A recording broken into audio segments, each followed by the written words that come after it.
Ce midi, au Radio-Journal, fin de semaine de l'Action de grâce, la santé publique fédérale rappelle aux Canadiens de ne pas baisser la garde.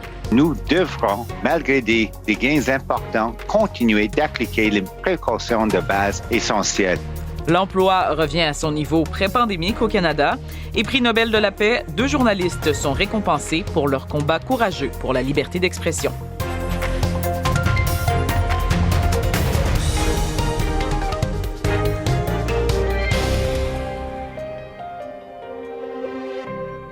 Bonjour, ici Naïla Bendali. L'Agence de la santé publique du Canada dresse un portrait plutôt positif de la situation sanitaire au pays. Malgré des difficultés dans certaines provinces, la 4e vague est moins forte que prévu. La santé publique estime même qu'une 3e dose ne sera pas nécessaire pour l'ensemble de la population. Laurence Martin a plus de détails.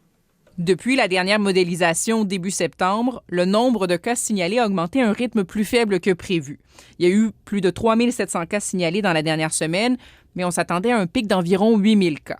Le taux de reproduction du virus, la fameuse valeur RT, est passé sous 1 pour la première fois depuis juillet, donc c'est signe que la tendance est à la baisse. Et les taux de vaccination augmentent. Il y a plus de 82 % des Canadiens de 12 ans et plus qui ont reçu leurs 2 doses. Mais il y a encore près de 6 millions de Canadiens admissibles non vaccinés, en particulier des jeunes. Et un pourcentage élevé de ces Canadiens se trouve dans des régions comme l'Alberta, la Saskatchewan, des provinces qui, en plus, ont assoupli leurs mesures sanitaires trop tôt. Donc, ces régions-là se trouvent encore dans une situation difficile. Mais de manière générale, la courbe a été aplatie et on s'attend, si on maintient les contacts actuels, à environ 3 000 cas quotidiens début novembre. Maintenant, pour la 3e dose. La santé publique ne pense pas qu'une 3e dose est nécessaire pour l'ensemble de la population en ce moment.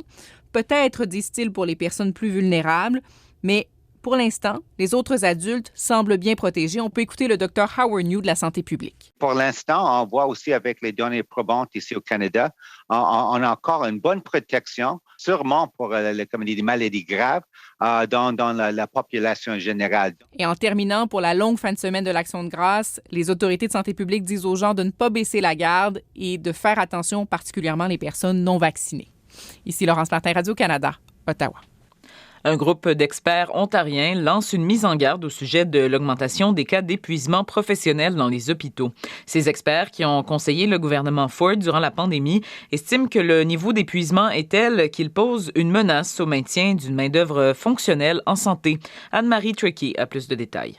Selon un rapport de la table de consultation scientifique sur la COVID-19 en Ontario, au printemps 2020, le taux d'épuisement professionnel chez les travailleurs de la santé était entre 30 et 40 %. À l'automne 2020, ce chiffre était au-dessus de 60 %. Ces niveaux élevés risquent de contribuer au problème de rétention du personnel, puisque les travailleurs en santé risquent de quitter la profession. Une charge de travail trop élevée est un des facteurs qui est fortement lié au niveau d'épuisement professionnel chez les travailleurs de la santé. Toujours selon le rapport, les infirmières, les plus jeunes travailleurs et les travailleurs des unités de soins intensifs de COVID-19 et d'urgence sont les plus à risque de souffrir d'une forme sévère du syndrome d'épuisement. Par ailleurs, les experts indiquent qu'un cercle vicieux pourrait s'enclencher, avec le manque de personnel qui pourrait entraîner plus d'épuisement professionnel, qui ensuite rendra le personnel de la santé encore plus faible. Ils s'attendent également à ce que le taux élevé d'épuisement et d'autres indicateurs de stress persistent longtemps après la pandémie. Ici Anne-Marie Tricky,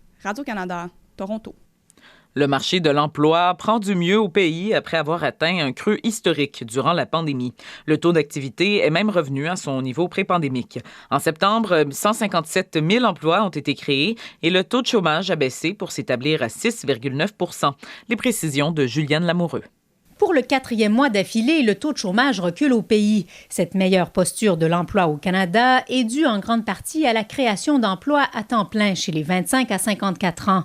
Des emplois qui se retrouvent dans différentes industries et qui sont répartis autant dans le secteur privé que dans le secteur public. L'emploi a progressé dans 6 provinces au cours du mois de septembre, dont en Ontario et au Québec. Il aura donc fallu 19 mois et des investissements de centaines de milliards de dollars pour retrouver une situation de l'emploi similaire à ce qu'elle était avant la pandémie. Et pourtant, la composition du travail a bien changé. Des baisses importantes dans le nombre d'emplois des services d'hébergement, de restauration et du commerce de détail demeurent marquées, alors qu'on remarque des hausses du nombre d'emplois dans les services professionnels, scientifiques et techniques depuis le début de la pandémie. Et la population a augmenté depuis mars 2020, de sorte que le taux de chômage, bien qu'il soit à la baisse, est toujours plus élevé qu'il ne l'était avant la crise sanitaire. Ici Juliane Lamoureux, Radio-Canada, Toronto. Ce sont les journalistes Maria Ressa des Philippines et Dmitri Muratov de Russie qui ont remporté le prix Nobel de la paix. L'opposant au Kremlin a d'ailleurs tenu un peu plus tôt une conférence à Moscou. Notre correspondante Tamara Alterescu y était. Nous sommes devant les bureaux du Novaya Gazeta, dont l'éditeur en chef est désormais lauréat du prix Nobel de la paix. Dmitri Muratov est venu accepter ce prix en conférence de presse avec beaucoup d'humilité ici à Moscou, mais il a surtout tenu à le dédier à son journal, le plus grand journal indépendant de Russie, mais surtout à ses artisans, ces journalistes qui ont fait leur marque au fil des ans avec des enquêtes courageuses, très critiques du pouvoir, des enquêtes pour lesquelles 6 au total ont été tués. Il a dit, M. Muratov, c'est leur prix, ce n'est pas le mien. Donc, évidemment, c'est un prix qui vient aussi avec une enveloppe importante de plus d'$1 million et M. Muratov a l'intention de la partager, entre autres, avec toutes les organisations de presse en Russie qui ont peine à survivre parce que chaque semaine, il y en a une autre qui est désignée agent étranger. C'est intéressant de savoir que le journal Novaya Gazeta avait été fondé en 1993 par M. Muratov avec l'aide de Gorbatchev et l'enveloppe qu'il avait lui-même reçue avec son prix Nobel à l'époque. Donc, c'est aussi un pied de nez au Kremlin, ce prix, même si M. Poutine a été un des premiers à féliciter M. Muratov ce matin. C'est un prix qui lui est décerné à la presse russe indépendante dans un contexte, un climat politique très difficile où le Kremlin étouffe toute voix dissidente, pas seulement celle de l'opposition, mais de plus en plus celle de la presse indépendante. Ici Tamara Alterescu, Radio-Canada, Moscou.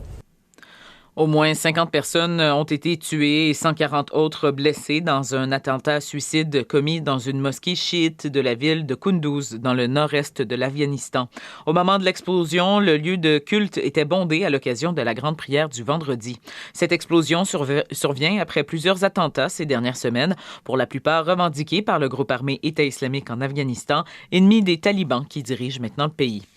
Et puis, la justice chilienne ouvre une enquête sur le président Sebastián Piñera à la suite d'informations divulguées dans les Pandora Papers. Le consortium international des journalistes d'investigation a dévoilé qu'une entreprise minière avait été vendue à un ami du chef de l'État chilien par une entreprise détenue par les enfants du président.